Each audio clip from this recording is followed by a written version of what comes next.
Malayali mini screen പ്രേക്ഷകർക്കും big screen പ്രേക്ഷകർക്കും താരങ്ങളെക്കാൾ ഒരുപടി ഇഷ്ടക്കൂടുതൽ ഈ താരപുത്രന്മാരോടും പുത്രിമാരോടും ഒക്കെയുണ്ട്. അത് നമുക്ക് പലപ്പോഴും അത് മനസ്സിലായിട്ടുമുണ്ട്. കാരണം ഇപ്പോഴത്തെ മിക്ക താരപുത്രന്മാരും പുത്രിമാരും സിനിമയിലേക്ക് മറ്റൊന്നും ആലോചിക്കാതെ ചുവട് വെക്കുന്നതും ആരാധക പ്രീതി ഏറ്റുവാങ്ങുന്നതും നമ്മൾ കണ്ടിട്ടുണ്ട്.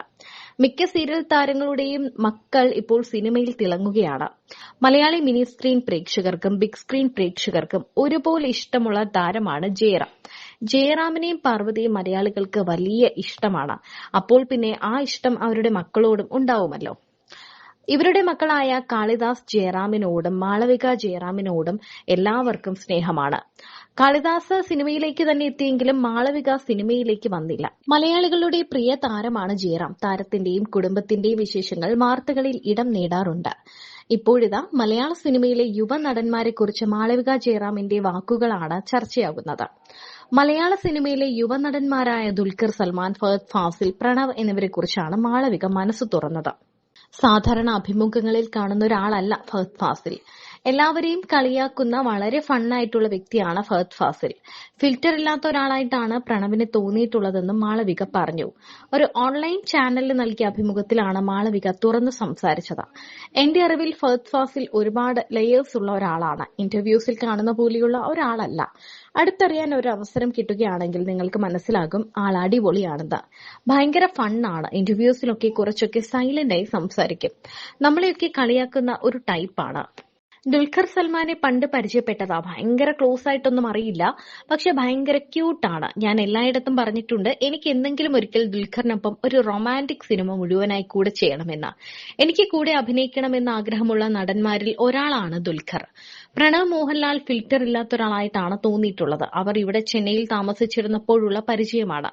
നമ്മളൊക്കെ വളർന്നതിനു ശേഷം നേരിട്ട് കണ്ടിട്ടില്ല. സിനിമയിലൊക്കെ വന്നതിനു ശേഷം ഞാൻ കണ്ടിട്ടില്ല. അപ്പോ ഒരു ഫിൽറ്റർ ഇല്ലാത്ത ആളാണ്. ഇതിലും നല്ലത് അവൻ അർഹിക്കുന്നുണ്ടെന്നും മാളവിക പറഞ്ഞു. മാളവികയുടെ പല കാര്യങ്ങളും പല വിശേഷങ്ങളും ചർച്ചയായിട്ട് മാറാറുണ്ട്. പ്രധാനമായി ഇവരുടെ വിവാഹം തന്നെ. മാളവികയുടെയും കാളിദാസിന്റെയും ഒക്കെ വിവാഹം അടുത്തടുത്താണ് നടന്നത്. ഇവരുടെ വിവാഹവും വിവാഹ നിശ്ചയവും അതിനുശേഷമുള്ള പാർട്ടിയും എല്ലാം തന്നെ സോഷ്യൽ മീഡിയയിലും ആരാധകരും ഇരു കൈയും നീട്ടി സ്വീകരിച്ചതാണ്. എന്ത് മനോഹരമായിട്ടാണ് ഈ കുടുംബം എൻജോയ് ചെയ്ത് ജീവിക്കുന്നത് എന്ന് എല്ലാവരും ചോദിക്കാറുണ്ട്. ഈ ഫീൽഡിൽ ഒന്നുമില്ലാത്ത ഒരാളെയാണ് മാളവിക വിവാഹം ചെയ്തത്. വിവാഹശേഷവും സോഷ്യൽ മീഡിയയിൽ സജീവമാണ് ഇരുവരും. മാളവിക തന്റെ വിശേഷങ്ങളെല്ലാം തന്നെ സോഷ്യൽ മീഡിയയിലൂടെ പങ്കുവയ്ക്കാറുണ്ട്, താരങ്ങളോടുള്ള ഇഷ്ടങ്ങളെക്കുറിച്ചും. അതേസമയം മാളവിക സിനിമയിലേക്ക് മുന്നോട്ട് വരാൻ കൊതിക്കുന്ന ഒരാളാണ്, മുന്നോട്ട് വന്നുകൊണ്ടിരിക്കുന്ന ഒരാൾ. Fahadh Faasil okay, is very ഒരുപാട് ലേയേഴ്സ് ഉള്ള ഒരാളാണ്. Like so at least from what I know, so like you need to get to know him. Like he's an amazing person. ഇങ്ങനെ ഒരുപാട് ലൈക് ജനറലി ഇന്റർവ്യൂസിൽ കാണുന്ന ആളൊന്നുമല്ല. So once you get to know him, he's അടിപൊളി ആളാണ്. വേറെ personality തന്നെയാണ്. ഭയങ്കര ഫണ്ണാണ്. ഇന്റർവ്യൂസിലൊക്കെ കുറച്ചൊക്കെ സൈലന്റ് ആയിട്ട് സംസാരിക്കുന്നു. അതല്ല ആള് ശരിക്കും actually he's very fun.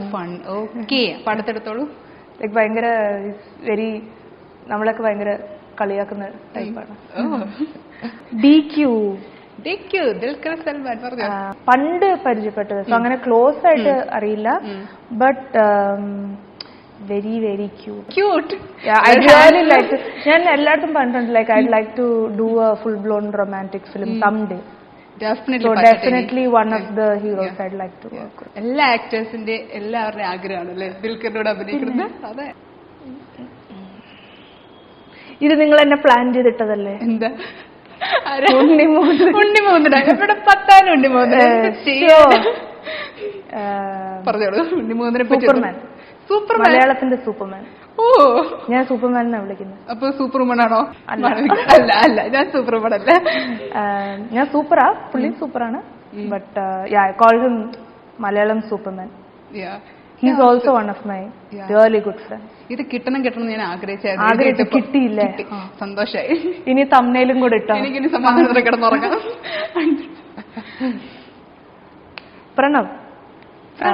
Pranav എനിക്ക് അപ്പുനെ അറിയുള്ളൂ. So like I met him long back. ഇവിടെ അവർ ചെന്നൈയിൽ താമസിച്ചുകൊണ്ടിരുന്നപ്പോ. സോ ഇപ്പൊ കുറെ നാളല്ലേ I haven't met him like after he I mean നമ്മളൊക്കെ ഗ്രോ അപ്പ് ആയതിനു ശേഷം നമ്മൾ മീറ്റ് ചെയ്തിട്ടില്ല. സിനിമയിലൊക്കെ വന്നിട്ട് ഞാൻ പിന്നെ മീറ്റ് ചെയ്തിട്ടില്ല. സോ അപ്പു സമ്മൺ നോ ഫിൽറ്റേഴ്സ്. അത് ആളെന്താണ് അത് തന്നെയാണല്ലേ. No filters. Okay okay. And he deserves the best. ഇത് കുറെ ഉണ്ടല്ലോ. ഇല്ല പറ്റുന്നവരെ പറഞ്ഞാൽ മതി. കല്യാണി. കല്യാണി സാർ മച്ച ചെന്നൈ ബഡിയാണ്. നിങ്ങളെല്ലാരും ചെന്നൈയിലാണ്. നമ്മള് ചെന്നൈ കിഡ്സ് ആണ്. ആൻഡ്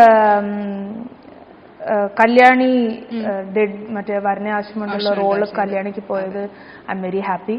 കാരണം അത് അത്രയും നന്നായിട്ട് ആ ക്യാരക്ടർ പോർട്രേ ചെയ്തിട്ടുണ്ട്. കല്യാണി കരിയർ ആണ് ചേഞ്ച് ചെയ്ത് ആ ഒരു മൂവിക്ക് ശേഷമായിരുന്നു മലയാള ഇൻഡസ്ട്രിയിൽ. സോ ആൻഡ് അതാ നടക്കേണ്ടത് നടക്കുള്ളൂ എന്ന് പറയുന്നത്. She did it beautifully. So ആ ക്യാരക്ടറിന് വേറെ ഒരാളെയും ഇപ്പൊ ഇമാജിൻ ചെയ്ത് നമുക്ക് നോക്കാൻ പറ്റില്ല. കഴിയാറില്ല. അപർണ ബാലമുരളി അല്ലേ? അപർണ ബാലമുരളി. She's my Bommi. നമ്മള് നല്ല എങ്ങനെയാണ് ഫ്രണ്ട്ഷിപ്പ് സ്റ്റാർട്ട് ചെയ്തത്? ഞങ്ങള് കണ്ണനും അപ്പുവും കൂടെ ഒരു മൂവി വർക്ക് ചെയ്തു. പിന്നെ അത് കഴിഞ്ഞിട്ട് നമ്മുടെ പാരന്റ്സ് ഫ്രണ്ട്സ് ആണ്. അപ്പൂടെ അമ്മയും അവരൊക്കെ സിംഗേഴ്സ് ആണ്. സോ ലൈക്ക് ലോങ് ബാക്ക് നമ്മള് അപ്പ അമ്മയും ഷോസിനൊക്കെ പോയിക്കൊണ്ടിരുന്ന ടൈം മുതലുള്ള പരിചയമാണ്. ഫ്രണ്ട്ഷിപ്പ് കീപ്പപ്പ് ചെയ്യുന്നുണ്ട്. പിന്നെ ഞങ്ങള് എപ്പോഴൊക്കെ അപ്പു ചെന്നൈയിൽ വന്നാലും മീറ്റ് ചെയ്യാൻ ട്രൈ ചെയ്യും. ഇപ്പൊ ആള് പക്ഷെ I am very proud of her. I was one of the first people ഞാൻ വിഷ് ചെയ്തു അവാർഡ് കിട്ടിയപ്പോ തന്നെ. അത് കഴിഞ്ഞിട്ട് മീറ്റ് ചെയ്യാനും പറ്റി അവാർഡ് കിട്ടിയതിന് ശേഷം. സോ അപ്പുനെ ഞാൻ ബൊമ്മിന്ന് വിളിക്കുന്നത്. So and she's incredibly talented. ആള് ഒരു ഫയർ ക്രാക്കർ പോലെയാണ്. കറക്റ്റ് ആളുടെ കയ്യിൽ കിട്ടിക്കഴിഞ്ഞാൽ ഷീ ക്യാൻ ബ്ലാസ്റ്റ്. കറക്റ്റ് അത് ഡയറക്ടർ ടാപ്പ് ചെയ്യണം. ഐശ്വര്യ ലക്ഷ്മി ഇതേപോലെ കണ്ണനും ഐശ്വരും കൂടെ വർക്ക് ചെയ്ത് വന്നുള്ള ഫ്രണ്ട്ഷിപ്പാണ്. അതിന്നും വെരി സ്ട്രോങ് ആയിട്ട് പോകുന്നൊരു ഫ്രണ്ട്ഷിപ്പാണ്. ഇപ്പോ ഞങ്ങൾ പൊന്നിയിൻ സെൽവന്റെ ഓഡിയോ ലോഞ്ചിൽ വെച്ച് കണ്ടു. സോ ഐഷു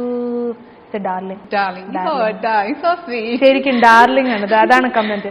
കാരണം നമ്മള് സിനിമയെ കാണുമ്പോ നമുക്ക് ഡാർലിംഗ് തന്നെ വിളിക്കാൻ തോന്നും. നേരിട്ടും പ്രോപ്പർ ഡാർലിംഗ് ആണ്.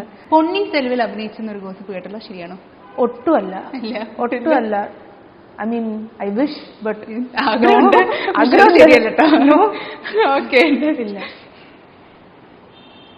കാളിദാസ് ലാസ്റ്റ് വരാൻ നിൽക്കുമായിരുന്നു. ലാസ്റ്റ് അവസാനം വന്ന് കയ്യിൽ പെട്ടത് Kalidas. Loving brother, best friend. Actual like ഭയങ്കര like best friend, like more than an elder brother, best friend. നല്ല ഡീസന്റ് ആയ കുട്ടികളായിരുന്നു. ഒരിക്കലും ഡീസന്റ് അല്ലായിരുന്നു. ഇപ്പോഴും അല്ലല്ലോ. ഇപ്പോഴും നന്നായിട്ടില്ല. ഇപ്പോഴും അല്ല. സോ ഞങ്ങൾ ഒരുപാട് പ്രാങ്ക് ചെയ്യുമായിരുന്നു. ഇങ്ങനെ നമ്മുടെ വീട്ടിൽ ആരെങ്കിലും വന്നു കഴിഞ്ഞാൽ ഈ മാസ്ക് ഇട്ടിട്ട് പേടിപ്പിക്കുക, ഈ പ്ലാസ്റ്റിക് പാമ്പിനെ വിടുക. ഓഹോ, ഇപ്പോഴാണ് യൂട്യൂബിൽ പ്രാങ്ക് കയറുന്നത്. നിങ്ങൾ അപ്പോഴേ ട്രൈ ചെയ്തായിരുന്നല്ലേ? ഞങ്ങൾ അന്ന് വീഡിയോ ക്യാമറ ഒക്കെ സെറ്റ് ചെയ്ത് മറ്റേ വലിയ വീഡിയോ ക്യാമറ സ്റ്റാൻഡിലൊക്കെ വെച്ച്. ഇതിൽ ആരാണ് ഇരയാവുന്നത്? യൂഷ്വലി ഞങ്ങളുടെ വീട്ടിൽ പാവൊരു ചേച്ചിയുണ്ട്, പാവൊരു ചേച്ചി. ആ ചേച്ചിയാ മോസ്റ്റ്ലി. എല്ലാ പ്രാവശ്യം പേടിക്കുകയും ചെയ്ത് 100ാമത്തെ പ്രാവശ്യം പേടിപ്പിച്ചാലും പാവം പേടിക്കും, വീണ്ടും പേടിക്കും, പിന്നെയും പേടിക്കും. അതുകൊണ്ട് നിങ്ങൾ വീണ്ടും വീണ്ടും ചെയ്യില്ല. പിന്നെ ഒരിക്കലും പേടിപ്പിക്കാൻ പറ്റാത്ത ഒരാള് അമ്മയാണ്. അമ്മയ്ക്കറിയാം ഈ പണി ഇതിന്റെ ഞങ്ങൾ പ്ലാനിങ് ചെയ്യുമ്പോ തന്നെ അമ്മയ്ക്കറിയാം ഞങ്ങൾ എന്തിനാ റൂട്ട് വർക്ക് ഇടുന്നെന്നുള്ളത് നേരത്തെ അറിയാം. അപ്പൊ കാര്യമുള്ള കാര്യത്തിന് അമ്മ ടെൻഷൻ അടിക്കുകയുള്ളൂ. ലാസ്റ്റ് വന്ന കയ്യിൽ പെട്ട Meenakshi Dileep. She is my baby sister. ഉണ്ടായിരുന്നെങ്കിൽ മീനാക്ഷി ആവണമെന്ന് ആഗ്രഹിച്ചിട്ടില്ലേ? ഇവള് മീനൂട്ടി ഇവിടെ ഷീ സ്റ്റഡിങ് ഫോർ MBBS. അപ്പോ അങ്ങനെ സ്റ്റാർട്ട് ചെയ്ത ഇടയ്ക്കിടയ്ക്ക് അല്ല, ഞങ്ങൾക്ക് പണ്ട് മുതലേ അറിയാം, വീട്ടിൽ വന്നിട്ടുണ്ട്. പിന്നെ ഇപ്പോ ഇവിടെ ചെന്നൈയിൽ ജോയിൻ ചെയ്തതിന് ശേഷം ഞാൻ ഇടയ്ക്കിടയ്ക്ക് like we go out together. ഞാൻ ഡ്രൈവ് ചെയ്ത് അവളെ ഹോസ്റ്റലിൽ ചാടിക്കും, എന്നെ വിളിച്ച് വഴക്ക് പറയും, അങ്ങനെ ഹോസ്റ്റലിൽ കൊണ്ടുപോയി ആക്കും. അങ്ങനത്തെ ഒക്കെ ഞങ്ങളുടെ ഒരു ഫൺ കഥകളുണ്ട്. മീനാക്ഷി നമ്മളങ്ങനെ നന്നാക്കി ഇടത്തല്ലേ, നമ്മുടെ റൂട്ടിലേക്ക് നമ്മുടെ റൂട്ടീനിലോട്ട് കൊണ്ടുവന്നത്. So Meenutty is my baby sister. Recent ആയിട്ട് ജയറാമേട്ടൻ ലൈക്ക് പല ഇന്റർവ്യൂസിലും പറയുന്നുണ്ടായിരുന്നു, മാളവിക്ക് ഒരുപാട് ഓഫേഴ്സ് വന്നിട്ടുണ്ടായിരുന്നു. അതായത് ഫോർ എക്സാമ്പിൾ പറയാൻ വരനെ ആവശ്യമുണ്ടോ, അല്ലെങ്കിൽ കല്യാണി പ്രിയദർശന് പകരം. Why you didn't choose that? എനിക്ക് എപ്പോഴും ആക്ടിങ് ഇൻട്രസ്റ്റ് ഉണ്ടായിരുന്നു. പിന്നെ അത് കഴിഞ്ഞിട്ട് പിന്നെ എല്ലാവർക്കും അറിയാം ഞാൻ കുറച്ച് നല്ല വെയിറ്റ് ഉള്ള കൂട്ടത്തിലായിരുന്നു. അപ്പൊ ഒരു ബോഡി ഇമേജ് ഇഷ്യൂ, ഒരു കോൺഫിഡൻസ് കുറവൊക്കെ കാരണം ഇടയ്ക്ക് പിന്നെ എനിക്ക് അങ്ങനെ ഒരു ഐഡിയ ഇല്ലായിരുന്നു സിനിമയിലേക്ക് വരണം എന്ന്. പിന്നെ ഇപ്പൊ കുറെയൊക്കെ നമ്മുടെ ബോഡി പോസിറ്റിവിറ്റി അതൊക്കെ കാരണം തന്നെ ഇപ്പൊ എല്ലാരെയും വെൽക്കം ചെയ്യുന്നുണ്ട്, ടാലന്റ് ഉള്ള എല്ലാരെയും വെൽക്കം ചെയ്യുന്നുണ്ട് നമ്മുടെ ഇൻഡസ്ട്രി.